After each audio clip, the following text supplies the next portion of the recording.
the topic. Uh-oh. We are live. Oh, we're live. Cheryl got the Blair Witch trials going on, or I don't know what's happening. Well, it has been a wild week in sports, so we are clearly starting off this week correctly. Welcome, everyone, to our weekly installment of Another Sports View, brought to you by Women Love Sports Too. I have my lovely co-host to my left and my right. To my left, Kanisha. Tell the folks who you are. Hey everyone, I am, as previously stated, Kanisha, and I'm wearing purple, but I am not a Ravens fan. I am what seems to be now, a long-suffering Steelers fan. Looking forward to chopping it up with you ladies this evening. Hi everyone. Hey. And we have our on-site reporter. Don't tell the people where you are, but tell them who you are. Okay. Well, it's your girl Cheryl Green with the Biggie, and I'm currently at the Browns stadium. We got a lot of moving pieces going on. So I'm not in my usual attire because, I would have my hat on and, a little lipstick going on. But today it's all about business, here in the First Energy Stadium. She's on recon, dropping some holy water in the corners or something. Yeah, Cheryl, after this week 12, it's probably best that you are there on site. But we'll get to that. And I didn't even introduce myself, but if you all can see, this week I am Teeheezy. And I will be leading these lovely ladies in some sports chat. So we're going to kick it off with our fave, the NFL, fave with an asterisk beside it. Week 12. Let's talk about some scores, y'all. Let's talk about some scores. So, we get to back it all the way up to, wait, look, here I go. What day was it? Yes, Thursday, the Turkey Day. The Bears and the Lions, the Lions, they, fell again to the Bears. And we had the triple header on Thursday, if you ladies do recall. One which we may actually all agree on, the overtime victory, Raiders over the Cowboys. Did y'all see that? I love it. At least one thing went right. Yeah. That's true. In all fairness, I do think that there were one, maybe two questionable calls against the Cowboys, but I'll still take the L. I just wanted them to lose fairly. It's important for them to lose fairly. That's all I'll say about that. And then we have the overly exciting Bills over the Saints, 31-6. Miss Purple, looks like, we get to start with you. The Bengals over the Steelers. And over is a nice verb for it. Let's talk about that. Okay, because we have other stuff we can talk about too. Because your turn, because your team lost too. Yeah. Go ahead, Nisha. Wishes come true. Right. So,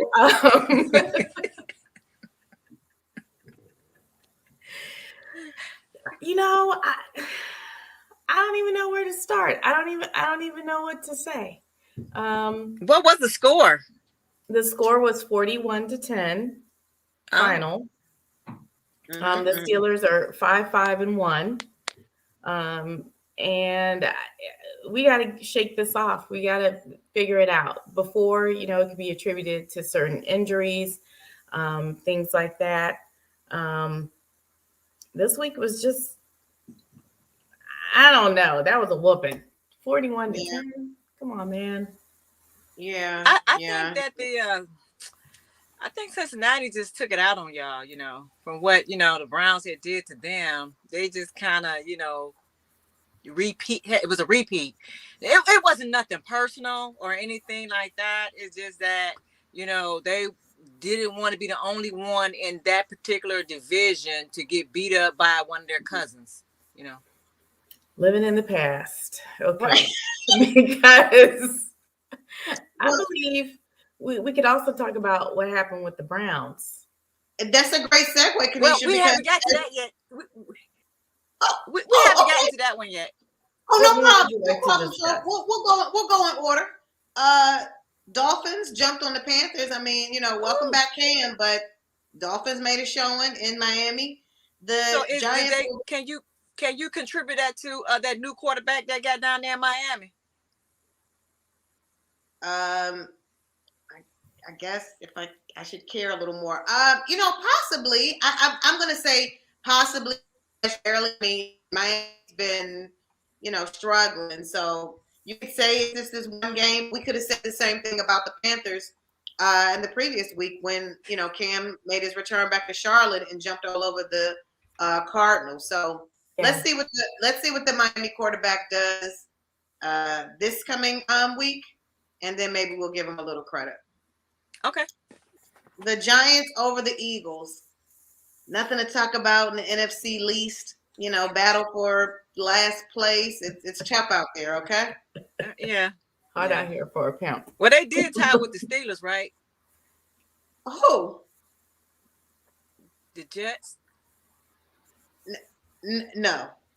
Oh. What are you talking about, Cheryl? I just wanted to see if Kanisha was paying attention. I just want to see if she was paying attention. I think the Browns are still last in the conference now because you have one more L. Tracy, go ahead, Tracy. I just thought that she was. I just want to see if she was paying attention. That's all. Yeah, because we still haven't even gotten to your team. Okay, I'm getting there. Patriots over the Titans. The Falcons over the Jaguars, the Buccaneers over the Colts, the Jets, the Jets, Jets over the Titans, Broncos over the Chargers, 49ers over the Vikings, those darn Packers over the Rams. Oh, I had a new name for Aaron Rodgers. It's now Aaron Dodgers. Okay. I hadn't seen that one. Okay, I hadn't seen that one yet. With the pinky toe. And then real quick about Rodgers, who I know we talked about 2 weeks, but I'm not done. I saw that of all things, that there was a healthcare company that ended their partnership with him. Yes, I bet they quit him. Yes, exactly. Oh, look, Cheryl, just look what we have almost to the finale of Monday night. It looks like on Sunday night we had the Ravens over the Browns.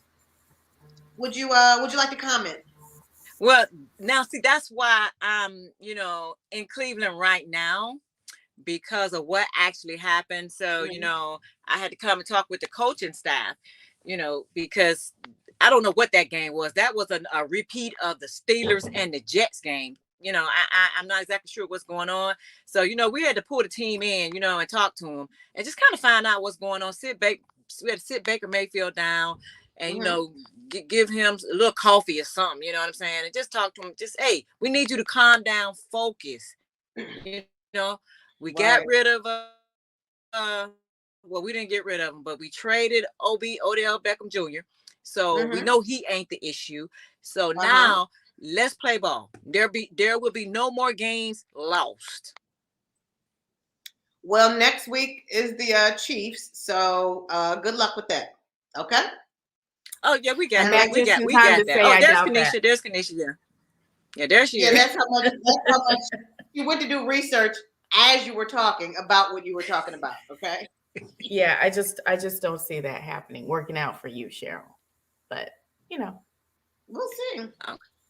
And last but not least, that's why I'm here. That's why I'm here. I'm sitting down with the team and everything.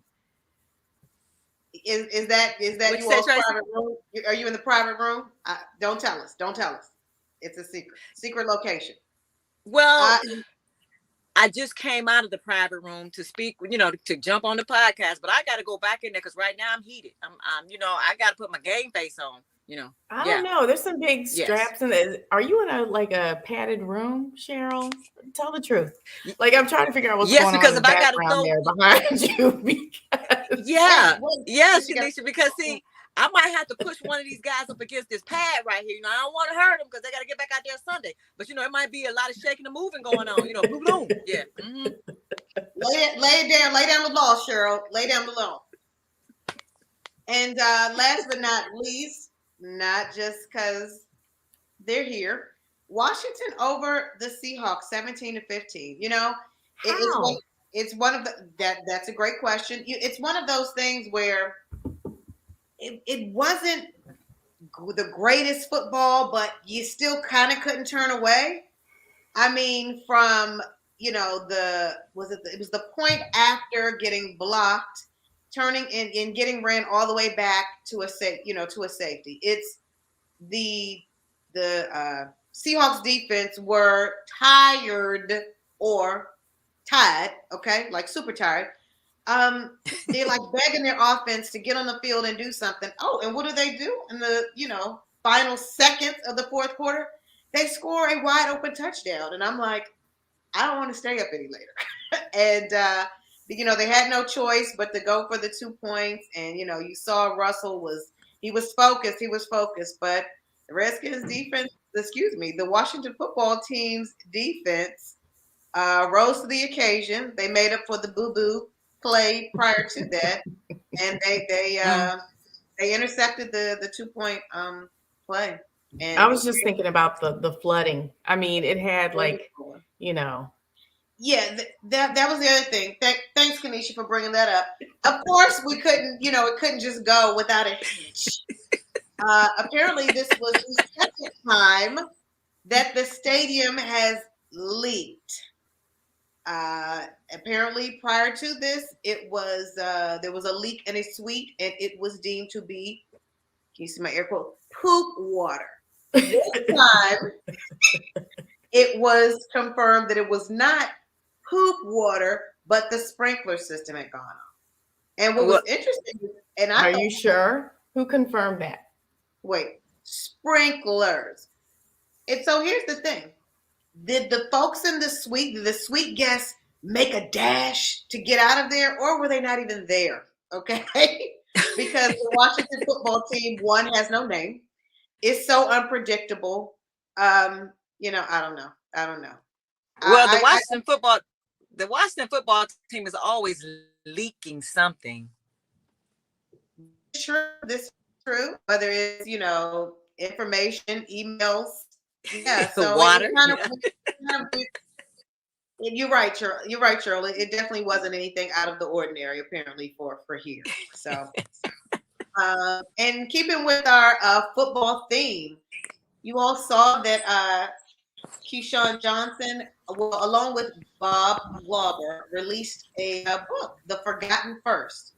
It's about Kenny Washington, Woody Strode, Marion Motley, and Bill Willis. Those are the 4 places about The Forgotten First and the breaking of the NFL color barrier. I wanted to say the entire book. These 4 gentlemen faced a lot, obviously coming into a segregated league in 1946, and it basically chronicles their story. This is a long way from just give me the damn ball, Sean's first book. So what do you ladies think? Looking forward to reading it. A great story needs to be, told. I think it's amazing for history buffs. You're talking about different things that they endured and encountered. Players entering a segregated sport. We hear a lot about Jackie Robinson, for example. Yes. And so this is a story that needs to be told, especially when you got these athletes coming from all different places, including, Kenny Washington going to the Rams, then, really breaking barriers. And then just after that, you've got Woody Strode, who played at UCLA along with some of these other barrier breakers. And then a coach, Paul Brown, of the Cleveland Browns, signing Marion Motley. So I know you're excited about that piece of history there, to be part of a trailblazing shift in the NFL. And then Well, it what I was was just going to ask Tracy. Oh, go ahead. I'm sorry. no. Go ahead, Cheryl. No, I was just going to ask Tracy, what was the last two names of those NFL players that you made mention of? I was Marion Motley and Bill Willis. Mm-hmm. And they played with what team? They played with the fledgling Cleveland Browns. Not even knowing what a brown was. They just wanted to play. Every time you turn around, we're making history. For the boxes, You're like the original. What can Brown do for you? So way to trailblaze, Cheryl. Way to trailblaze. And all the boxes. So yeah, that is a great topic, and I look forward to checking the book out. And it's also going to be a great Christmas gift for my dad. Yeah, and the audio book is also downloadable, so you can get an ebook, hardcover, or audio if you have a long commute. Or like Cheryl in that van. Or a short attention span like myself. Thank you, Kenesha, for the audio shout out. So let's segue to the NBA, which is not the National Boxing Association. Although a National Bows Association. Throw them bows. But I mean, I don't know. You know, Gilbert Arenas said, listen, you don't mess with the king. Okay? You do not mess with the king. So, do you ladies make look, we had a break last week and LeBron showed off a little bit more sense. We'll start with the Stewart incident. What do you ladies make of the LeBron, I was going to call him LeBron Stewart, the first incident, the bloody incident? Was the elbow intentional? No. I'm sorry. No. Was the elbow unintentionally aggressive? Accidentally on purpose. Excuse me, Kenesha. I agree with Kenesha. From the non-Lakers fan, you don't think so? No, I agree with Kenesha. What? No, it wasn't intentional. It was purely an accident, but however, Stewart, he was more so the aggressor. I think he got his little feelings hurt when he fell on that ground. You know, he fell on his backside, and LeBron went to help him up because LeBron didn't even know he fell down on that ground. And then from that point, he just, got uncontrollable out there. Now, could there have been a better gesture, apologetic gesture? Could that have, come without, a little impudence there or what have you? Yes. From LeBron or Stewart? From LeBron, but I'm saying it wasn't intentional. Well, no, I agree with you on that.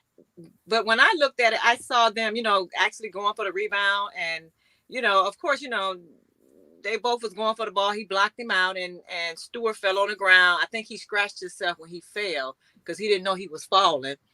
And he assumed LeBron did it because LeBron came back to help him up. And then he must have saw a little blood or something. And then he wanted to fight. But he didn't know who he was fighting. Would you like for me to share LeBron's explanation? He had a statement. He talked about, but go ahead. He talked about the claims that he intentionally elbowed him in the face.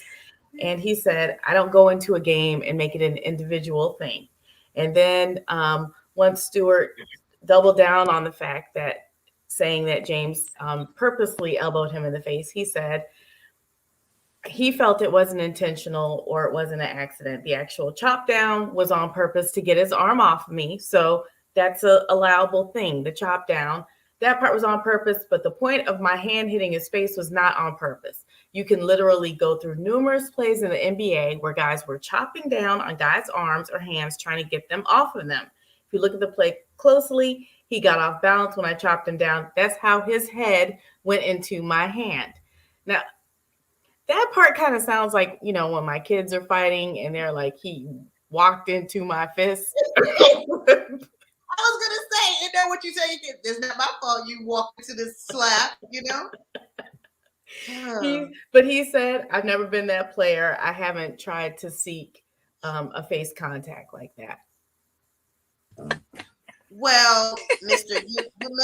UFC, I just think I saw it from one angle, and then when I saw it from another angle, it's like, ooh, I think that no, what he was not, his intention was not to bust his eye open. His intention definitely was to aggressively, get him off of him. But either way, the league saw fit to get the suspension on both. Oh, and since, as I said, a 15K fine. Yeah, he Right. was fined. He did get fined, and it was his only second ejection. I mean, to me, that's an indication that he's really not that. That's not his like nature to be out here, just wilding or whatever. Well, no, our fearless leader shared that he got a 15K fine for grabbing his crotch while running the court during the Pacers game. He did. Then the profanity at the press conference after the game. And here's the thing. I mean, when I say that's fine, I say that's fine to say, obviously they're human. So, those types of things, you let your emotions get the best of you.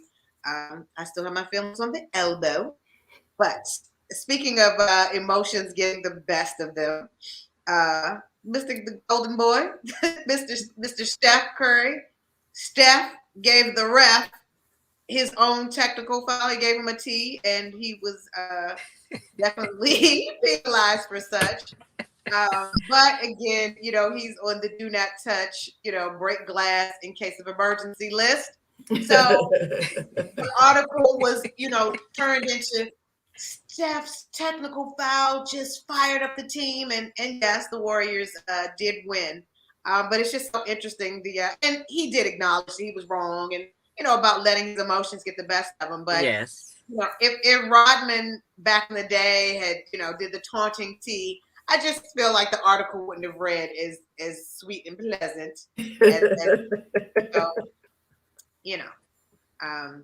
Steph, Steph lost himself. Then he just went and dropped, I think 13 or something in the fourth. So, hey, all's well, right? Well, I guess, the question could be, and I've heard people say kind of that, these sports are getting, softer and softer, though. Yes, they are. Cheryl obviously wants, courts to be mopped up all the time and everything. Like, What? Maybe they're trying to turn it into more like civil gentlemen's game. I mean, we haven't had a chance to really get into this, but I do want to dedicate some time to talking about taunting, in football, because I feel like that has gone into the absolutely ridiculous and stupid. But, that's me. Yeah, now that is okay. Real quick, let's talk about that, because you remember at some point, several years ago, the penalties got stiffer for taunting. But I'm going to need them to possibly redirect that energy from these taunting to let's throw the flag for the ridiculous and non-creative. I mean, some of this stuff you see where the team is lining up and they're acting like they're rowing a boat. I mean, it's become all 11 men. Celebrating. So what exactly is the line that they're drawing on the taunting or this excessive celebration? I mean, they're creative. These people are artists too. I mean, they're trying to, athletes and artists, they're trying to express themselves and, entertain. It's entertainment. It's entertainment. Yeah. Are you not entertained? Yeah, very, very much so. Very much so. Yeah, but I think they're taking a lot out of the game. Taking a lot away from the game as well. Mm-hmm.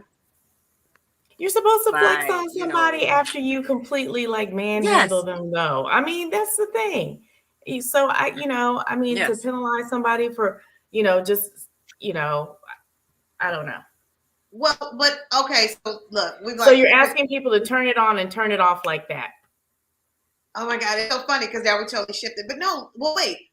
Oh, you know what? You said taunting. I'm talking about excessive celebration. I forgot.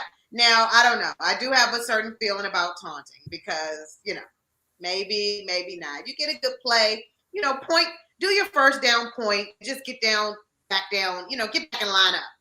I was thinking about the end zone celebrations, which I'm slightly underwhelmed by them. Okay? I like those too, though. Yeah, I do. I love them. They should be able to celebrate. because that may be the only time they get to celebrate. Because unlike the Steelers, and I don't want to flip flop, but unlike the Steelers losing, they was only able to get in the end zone one time. So let them have their moment. Yes. How's your quarterback shoulder, Cheryl? Because I just Cheryl, breaking news. I don't know what they told you in your private room, but the Browns scored the exact same amount of points as the Steelers. So yes, ma'am. Let's just go NCAA. Let's go NCAA. Look, okay. What in the world? Let's go. Yeah, let's go. Yeah. Oh, because she wants to talk about the ranking shifting. She's so happy about Alabama. Thanks for your permission, Cheryl. Look, what's up with the coaching? Oh, they call it the coaching carousel. How does that work? Like, is that when your teacher just quits in the middle of the class and like, I'm not coming back? Oklahoma's coach went to USC. Notre Dame's coach went to LSU. Those were some of the more popular or breaking news stories. But I did see that there are some players who were going to come to Oklahoma who said they now are not because the coach is gone. So 10 changes. That's been 10 changes in the Power 5 and 23 coaching changes up to this point, leading up to since the college football season started. How does that? What does that mean for current players, incoming players? Well, I mean, this goes back to some of the conversation that we have had around compensation of players versus everyone else in a way. And, I'll explain where I'm going with this. Because if you look at Lincoln Riley's contract details and what kept him there, she's so rich. The money, you're talking about millions of dollars. I think they bought 2 of his houses. And he's going out to Southern California. He's going to be a star. There's all the glitz and glam. Yes. So, you think about that. I mean, of course he's going to go. Of course he's going to go. And then in the case of Notre Dame, when you get the chance to go and you can compete in a bowl for another, championship or win there, yeah, why not leave? And the money goes with you. This is, it's not, it may not necessarily always be about the kids. And yeah, you attract talent, you bring talent. Those kids want to latch on to, what they believe will be legendary coaching, a fantastic experience, what they need to, get them and propel them on into the NFL. But at the end of the day, it's a business. And at the end of the day, people have to look at their accounts and figure out what works best for them. Yeah, I'm still waiting for my call. So what's the difference with what they're doing versus what's the difference between what those coaches are doing versus any of those professional athletes who team hop in a sense? We put a lot of energy on those athletes. Let's just say the NBA, for an example, how all those athletes ESPN time and got it. We got to know about all these coaches that's moving around, but those coaches are doing the exact same thing that those players are doing, but they're not being put out there like the like the athletes are being put out there. I think it'll be interesting to see where some of these players go, though. Some of the great talent, and there's a lot of questions about that. I mean, immediately Spencer Rattler got in the portal. Yeah. Real quick on to wrap up college football.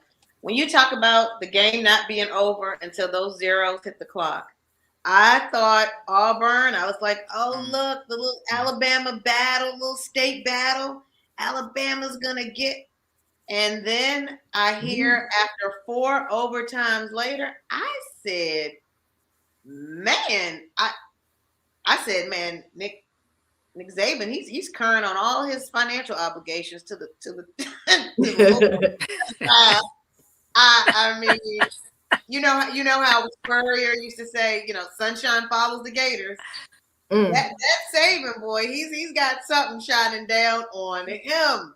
What in the world? That is crazy. That game was so crazy, and some of the images that they captured of the crowd are definitely meme worthy. I'm actually looking forward to those. But Auburn, Alabama over Auburn in quadruple overtime. That was crazy. Well, you know Cheryl doesn't like that. She does not like to roll tide. Don't Roll Tide normally beat? Yeah, don't they normally beat Auburn anyway? So really, was that a game? Well, I don't know. Did you want to talk a little bit about the Michigan Ohio State game? Yeah. Would you like to? Tough week. Oh yes, we can. Yes. So what happened was, here we go. No, I'm just gonna say, see, what had happened was we went ahead on and let them win because it's been years. We've been just rolling over them guys for years. So we just said, it's 42-27. It's it's been a long time. 8 years straight, then another couple of years. We just been rolling over the Roll Tide. Over Michigan. So we just decided to take a back seat and just regroup a little bit. We done got these young guys to this point, get them a little taste of what it's like, to go and compete at that level. And we'll come back and we'll do what we got to do as the Ohio State. But however, we just let Michigan, see what it feel like to be a winner, for the first time in I don't know how many years, at least 10 years.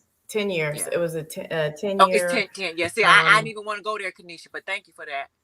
Yeah, Michigan snapped an 8-game losing streak to come back and beat Ohio State. Mm-hmm. Look at that. That's because we let them. No. We let them beat. They didn't beat us. We let them. Yeah. Oh, you beat yourselves. I get so it. We just showed up. It was cold outside. We didn't really want to play in that cold. Y'all just didn't want to go to the Big Ten championship. You're taking a break. You're taking a break. Is that what you're saying? Oh, this is getting better. Cheryl, back away. Look, our time is actually drawing. Yes, yeah, because we get tired of people saying we be beating up on Michigan all the time. It get mental sometimes. It get mental. So we just had to pull back and let. I'm here. Whoever they are. No, I ain't got nothing to say. I'm good. We're good. We're good. But Cincinnati, they doing pretty good. That's another Ohio team. So they're doing all right too. They are. They moved into they moved up, didn't they? Into the top 4. 12-0. They're on the road. They're doing their thing. Yeah. Okay, Bearcats. I see the Ohioans are reaching whatever they can in the city. Okay, well look, our ladies, our time is drawing near, but let's give a quick shout out. We got a bunch of people who could sit down, but let's give a shout out to some ladies. The young lady Paige, I don't want to say her name incorrectly. Beckers plays for you. Oh, yes. Signed a deal with Gatorade, so congratulations to her. And then in the G League, we had the 2 young ladies. First time we had 2 Black women going against each other. They were both general managers whose teams were playing. And so that was another first in Black history, women's history, U.S. history, whatever. Yep, it's Amber Nichols and Tori Miller. Yes. So, yeah. Who both spoke very highly of each other. So that is freaking awesome. And of course, a great way to wrap up our podcast. Capital City Go-Go. Yes, she is. So, Washington got 2 whole shout outs for the week. Okay, we'll take it. We will take it. Y'all doing the most. Well, we know Kanisha's favorite, lastly, is coming up in February, the Winter Olympics. So that's oh, yeah. That's February 4th. She can't wait to get on that coverage. Curling. I'm all on it. She will not be live from Beijing, but that is where the Winter Olympics will be taking place. So I think that's right. There you go. That start date should come just right after the Super Bowl. So just when we thought we weren't going to have anything to watch, boom, you got curling and the slalom. February 4th through February 20th. Yeah. Be there. Exactly. I don't know how to say that in Mandarin, but Let's not. I can find out Sure. real quick. All right. Well, ladies, thank you so much, and everyone for joining us again for another Sports View. We look forward to seeing you next week, and we'll have to follow up and see what happened to TG's take. We know he was in town for the Washington Seattle game, and quite possibly his hate may have caused him to miss the podcast today, but we will find out. We've already got Cheryl on assignment. We'll have to put her investigative reporting skill to work to find out. He didn't drink any sprinkler water. Hope he didn't get caught in that sprinkler water. We sure didn't. We'll get back to you all. We'll let you all know. The people want to know. Okay. But next week we're also going to have to talk about some Super Bowl predictions, not the Browns, and so we'll be doing that as well. Correct. All right, ladies. Thanks so much, and see you all next week for another Sports View. Bye. Bye.